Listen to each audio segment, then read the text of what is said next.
ఇంకో ముచ్చట కూడా అంటున్నారు. ఇప్పుడు సామేలు అశ్వరావుపేట ఏదో భూమి కొన్నాడు, అక్కడ బోర్ వేసిండు, మంచి నీళ్ళు పడ్డాయనే ప్రచారం కూడా చేస్తారు. నిజమేనా అది? ఆయన కడుపుతాల కూడా ఎవడో అశ్వరావుపేట అశ్వరావుపేటలో అశ్వరావుపేట గారిది ఎక్కడ ఉంటుంది అది? అశ్వరావుపేటనే అనుకుంటా. అశ్వరావుపేట ఆడ ఉంది అది. అశ్వరావుపేట ఏంది, అంగడి ఏంది, అదో ప్రచారం చేస్తారు. నా తవుడు కూడా దొరకదు తుంగతుర్తిలా, తవుడు కూడా దొరకది. నేను ఇసుక మాఫీ చేస్తలేను, ఇసుక లారీకి పోతలేవు. ఎవరన్నా ఎంక్వైరీ చేయమని లేలే. గవర్నమెంట్ దగ్గర మస్తు ఇంటెలిజెన్స్ ఉంటుంది, బ్యూరో ఉంటుంది కదా. గవర్నమెంట్ ఎప్పుడు ఊకోదు. నేను చెప్తా, రేపు భూమి కొనేది ఉంటే కూడా నేను రేవంత్ రెడ్డి గారిని అడుగుతా. నేను నాకు భూమి ఇప్పిస్తారని చెప్తా, నా కౌలుకి. నీకు ఇష్టం ఉన్న మళ్ళీ వాపస్ తీసుకో, నేను బతికిన రోజులు వ్యవసాయం చేస్తాను, నా కౌలుకి అని చెప్తాను సర్కార్ను. సో అయితే సామేలు ఎమ్మెల్యే అయినాక ఎక్కడ భూమి కోరలేదు, కొత్తగా బోరేలే. ఏమో కదా ఎక్కడిది ఎవరు చెప్పింది మీకు? ఉత్తమాటలు ఉత్తమాటలు అయ్యి, గాలి మాటలు అయ్యి విన్నావా? ఇప్పుడు నేను ఏం చెప్తున్నా, కోట్లాది ప్రపంచం చూస్తా. ఇది నేనేం చెప్తున్నా, 10 ఎకరాలు ఏమైనా కొనుక్కోవాలని ప్లాన్ చేస్తున్నా. ఆ పైసలు కూడా ముఖ్యమంత్రిని అడుగుతా నేను, ఎవరు రేవంత్ రెడ్డి గారిని అడుగుతా. నేను వ్యవసాయం చేసిన తరీకంతా తీసుకొని చూపెడతా. నా దగ్గర కౌలుకి ఇచ్చిన భూమి గుంజేసుకున్నారు, వాని భూమి తీసుకుంటే ఆయనకు హక్కు ఉంది, నాకెందుకు ఇస్తున్నా హక్కు అది కదా. అందుకోసమనే నేను గుంట జాగ కానీ గంచెలు కానీ నేను ఎక్కడ తీసుకోలే. అది నాకు సంబంధం. గనిపంజలు అతను ఎక్కడికి, గనిపంజలు ఎక్కడికి ఏంటిది అది? 100 ఎకరాలు ఏమంటివి? 30 ఎకరాలు 40 ఎకరాలు వద్దాను వారి ఆయన సోమ్యం బాయ్. నాకు అజురూపేట ఎక్కడ తెలియదు, అంగడి ఎక్కడో తెలియదు నాకు. ఇలా 60 రూపాయలు అంగట్లో ఉన్నా నేను. ఈయన 60 రూపాయలు అంగట్ల యోగానంద లక్ష్మీ జాతర జరుగుతుంది, ఆ జాతరలో ఉన్నా నేను. ఈయనవా ఇలా పెద్దగాడి జాతరలో ఉంటా. ఎవరు ఉంటే రమ్మను, ఆడ సర్టిఫికేట్ ఉంటే, లేకపోతే ఎంఆర్ఓనో లేకపోతే కలెక్టర్నో ఏడ కొనో తీసుకొని రమ్మని చెప్పు. వద్దా నాను? ఏ బినామీ పేరు ఉండాలిగా. ఎవడు బినామీ ఉంటే నా మీద పెడతా, కానీ ఇంకొని పేరు పెడతాను నేను. ఎవడు శ్రీశైలం నీతోని? ఇది ఒక విచిత్రమైన ముచ్చట. ఎవడో నీతోని సోషల్ మీడియాలో అక్కడక్కడ కొంత ఉంటారు కదండి. ఇప్పుడు ఎమ్మెల్యే అనగానే ఎమ్మెల్యే మీద కొంత ఇంతకుముందు మనం అనుకున్నాడు బట్టగా చేసేటోళ్ళు ఉంటారు, బట్ట కాల్చుకొని బుడ్డ కాల్చుకొని బోత కాల్చుకొని వారు చేసుకో, నాకెందుకు? ఇప్పుడు సామేలు గెలిచిన తర్వాత వ్యతిరేకత ఉంటుంది, మిమ్మల్ని మద్దతు ఇచ్చేటోళ్ళు కూడా ఉంటారు. సో మిమ్మల్ని బాగా చూసుకుంటూ ఉంటారు, మిమ్మల్ని ఎప్పుడు ఏం చేయాలంటోళ్ళు కూడా ఉంటారు. సో అట్లా ఈ గెలిచిన తర్వాత కాంగ్రెస్ కార్యకర్తలకు దగ్గరగా ఉన్నాడా సామేలు, లేకపోతే గతంలో బీఆర్ఎస్ నుంచి వచ్చినటువంటి బీఆర్ఎస్ కార్యకర్తలకు దగ్గర ఉన్నాడా, లేక అందరినీ కలుపుకొని దగ్గరగా ఉన్నాడు? అందరు కలుపుకొని దగ్గర ఉన్నాను. నా ఇంట వచ్చినాడు ఉన్నాడు, నికారసైన కాంగ్రెస్ కార్యకర్త ఉన్నాడు. ఫస్ట్ ప్రైవేట్ కాంగ్రెస్ కార్యకర్తకు నా ఇంట వచ్చాడు కాదు. ఎగ్జాంపుల్ చెప్తున్నా నేను, నా దగ్గర 4 మార్కెట్లు ఉంటాయి. ఇది agriculture markets. Okay. Shaligouraram, Thungathurthy, Thirumalagiri, Mothkur. Mothkur మా ఇద్దరు పొత్తులు ఉండదు, బీర్లైలే పొత్తులు, నా పొత్తుల.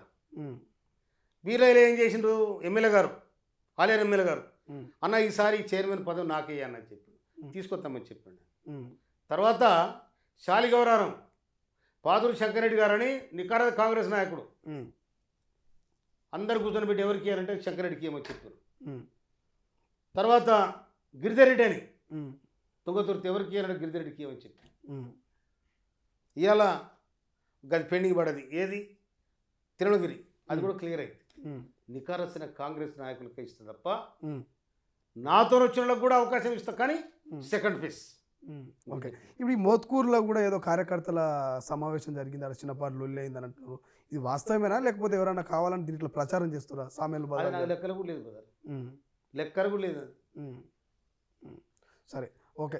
కార్యకర్తలు, కాంగ్రెస్ పార్టీ, రాష్ట్ర ప్రభుత్వం, ముఖ్యమంత్రి రేవంత్ రెడ్డి గారు, రాష్ట్ర మంత్రివర్గం, హైరార్కీ సిస్టమ్.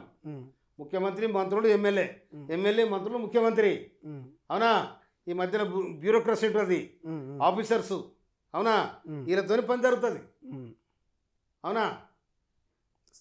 సో సామేల్ని ఇబ్బంది పెట్టాలని కాదు, మీకు మాకేం వైరం లేదు, కానీ కొన్ని ప్రశ్నలు అడగాల్సినటువంటి సమయం వచ్చింది, అడగాల్సింది. ఎందుకంటే తెలంగాణ వ్యాప్తంగా కాంగ్రెస్ చెప్తే ఇంతమి, నేను నికారసైన ఉద్యమకారుని, కానీ నేను రెస్పెక్ట్ ఇస్తా అందరికి, నేను మర్యాద ఇస్తా. నా మర్యాద కాదని బేమర్యాద చేసుకుని వాళ్ళ ఇష్టం అది. నేను మర్యాద ఇచ్చే కాడికి ఇస్తా. ఇక నాకు నెత్తిన కూర్చొని ఇస్తలేడు ఈ అమ్మ ఏందిరా అని అంటే నెత్తిన కాదు ఆయన బుధాలుగా కూర్చోమంట. బుధాల బీరుగా అయిందనుకో వెనకట దయ్య రూపంలో మేక వస్తుండే. మేక ఓకే మేమంటే ఇటు పోయి ఎత్తుకుంటుండే. దయ్యం నెత్తి మీద కూర్చుంటున్నా. అరే మేక కదా అని చీకట్లా వస్తుండే వెనక 30-40 ఏళ్ళ కింద ముచ్చట చెప్తున్నా నేను. మేక మేక అరే నీ తన మేక దొరికింది రా ఎత్తుకుంటారకే ఆ దయ్య రూపంలో ఉండి అసలు పోయిన బిరుగా అయితే ఎత్తేస్తుంది. ఇట్లా ఉంటుంది కదా. చాలా చాలా లోతైన ప్రశ్నలు సామ్యాలను అడుగుదామని వచ్చినా కానీ నీకు అడగలేకపోతున్నా. అడగనా అడగమంటారా? బాగా చెప్తా. అడిగేది ఇది నీకు ఛానల్ ఇది ప్రపంచాన్ని చెప్పేది. అవునా? ఒక సామాన్య ఉద్యమకారుడు కాంగ్రెస్ పార్టీ టికెట్ ఇస్తే 51,094 ఓట్ల మెజార్టీతో గెలిచారు. అవునా? ఆ జనం నా తుంగతుర్తి ప్రజానికం సామ్యాలైతే కరెక్ట్ ఉంటాడు. సామ్యాలైతేనే స్థానికుడు సమస్యలు తెలుస్తాయి అనే దాని మీద ఉన్నది. అలా ఇంకొక మాట కూడా చెప్తున్నా ఇప్పుడు నేను. చరిత్ర లేదు, బిక్కేరు పుట్టినాక చరిత్ర లేదుగా. కానీ వానకాలం ఏరెండిపోయింది. కానీ పక్కన ఉన్న పొలాలు కూడా ఎండిపోయి రైతులు కళ్ళల్లో నీళ్ళు గారుతున్నాయి. అప్పుడు నేను ఆలోచించి ఎల్లంపల్లి నుంచి గంధమల్ల రిజర్వాయర్కు నీళ్ళు తెప్పించి ఆ నుంచి వెళ్ళి బిక్కేట్లో వదిలిపెట్టాను.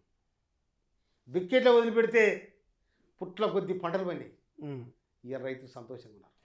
ఇవాళ కూడా బిక్కేట్లో ఇవాళ గంధమల్ల రిజర్వాయర్ నుంచి మొన్న పూల అర్పించి వచ్చిన గంగకు, ఎండిపోయిన గంగకు నీళ్ళని తెచ్చిన, ఎండిపోయిన ఏరుకు గంగని తెచ్చిన నేను ఆ ప్రాంతం బిడ్డను వ్యవసాయదారుని కాబట్టి విద్యార్థుల పట్ల నేను 1994లో Hyderabad public school parents committee president. నేను 1994లో అక్కడ వందలాది మందికి ఫ్రీ కోచింగ్ పెట్టి సీట్లు ఇప్పించిన హైదరాబాద్లో. ఇప్పటికీ నేను 50 నుంచి 100 వరకు హాస్టల్లో కానీ స్కూల్లో కానీ జాయిన్ చేపిస్తాను నేను ఇప్పటికీ. అది నా ఫండమెంటల్, నా ప్రాథమిక హక్కుగా నేను భావిస్తాను. ప్రతి సంవత్సరం ఏ ఆఫీసర్ ఉంటే ఆఫీసర్తో మాట్లాడి సీట్లు కావాలి, కాలేజీ సీట్లు కావాలి, స్కూల్లో సీట్లు కావాలి, నేను అట్లా ఇప్పిస్తాను. నాకు ఎడ్యుకేషన్ మీద, వ్యవసాయం మీద నాకు చాలా ఇష్టం. ప్రపంచంలో ఏ మూల ఏ క్షణం ఏం జరుగుతుందో వేగంగా తెలుసుకోవడానికి తొలి వెలుగు వాట్సాప్ ఛానల్ని ఫాలో చేయండి.